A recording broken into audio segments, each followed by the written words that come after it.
Anda menyaksikan NTV Crime bersama saya Ayu Pratiwi. Pemirsa, Polda Jawa Barat menetapkan 3 orang DPO yang berperan sebagai donatur, agensi, dan penampung dalam sindikat penjualan bayi. Polda Jabar juga menelusuri jaringan pembuatan dokumen palsu yang berada di Kalimantan Barat.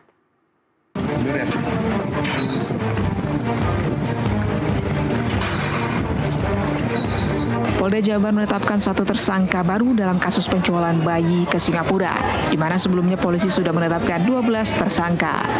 Tersangka baru berinisial Y diketahui berperan sebagai perantara penjualan bayi.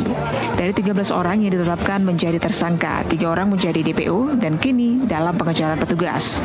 Ketiganya berperan sebagai donatur, agensi, dan penampung. Tidak hanya itu, petugas juga berencana untuk melacak orang tua kandung dari 25 bayi yang telah dijual untuk dimintai keterangan.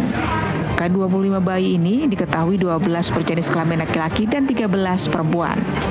Polda Jabar hingga kini masih melakukan pendalaman terkait kemungkinan orang tua bayi menjadi tersangka setelah diketahui menjual bayi kepada salah satu tersangka. Setelah bayi diambil dari ibunya, dirawat selama 3 bulan, kemudian ditampung. Di sana orang yang pimpinan sindikat ini yang masih DPO ini, kemudian dia melakukan video call dengan yang di Singapura. Dengan di sini seolah-olah orang tua yang palsu tadi itu. Di video call itu kemudian dia berikan kondisi bayinya seperti apa. Sehingga kalau memang cocok bayi itu akan segera dibuatkan dokumen kemudian dikirim Singapura. Pada saat pengiriman Singapura juga dia tidak tahu terkait dengan apakah dia ketemu dengan orang tua langsung atau apa, karena memang yang bertemu ini adalah orang yang sekarang masih DPO. Ya, akhirnya di Indonesia ini sekarang masih DPO, sehingga mudah-mudahan kita masih bisa menangkap dalam waktu dekat. Lebih lanjut, Polda Jabar juga menelusuri jaringan pembuatan identitas bayi hingga pembuatan kartu keluarga untuk dokumen keimigrasian. Fakta-fakta menjadikan bahwa tersangka sudah melakukan tindak pidana perdagangan sejak tahun 2023. Tersangka sudah melakukan perdagangan bayi kurang lebih 25 orang dan melakukan perebutan bayi-bayi tersebut sejak dalam kandungan.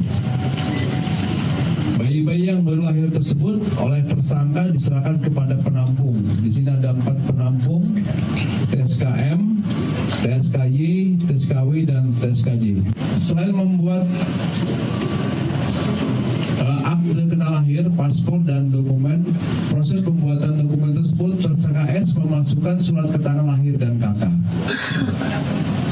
Selain pembuatan dokumen untuk bayi, peran dari TSKS juga mencarikan orang tua kandung palsu untuk bayi dengan cara memasukkan identitas bayi dalam KK orang, maupun menjadi orang tua palsu dengan mendapatkan imbalan antara 5 sampai.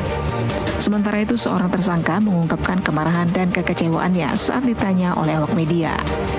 Mbak, ada yang mau disampaikan nggak, Mbak? Saya benci orang tuanya. Hah? Kenapa? Benci orang tuanya, Mbak? Kenapa emangnya, Mbak? Hah? Yang jual, yang lapor. Oh gitu. Sebelumnya, kasus sindikat penjualan bayi ini terungkap setelah salah satu orang tua melapor kepada petugas adanya penculikan anak. Namun setelah didalami, polisi menemukan adanya sindikat penjualan bayi dan berhasil mengamankan 6 orang bayi yang akan dikirim ke Singapura. Dari Bandung, Jawa Barat, Deden Syahputra, jurnalis NTV, melaporkan.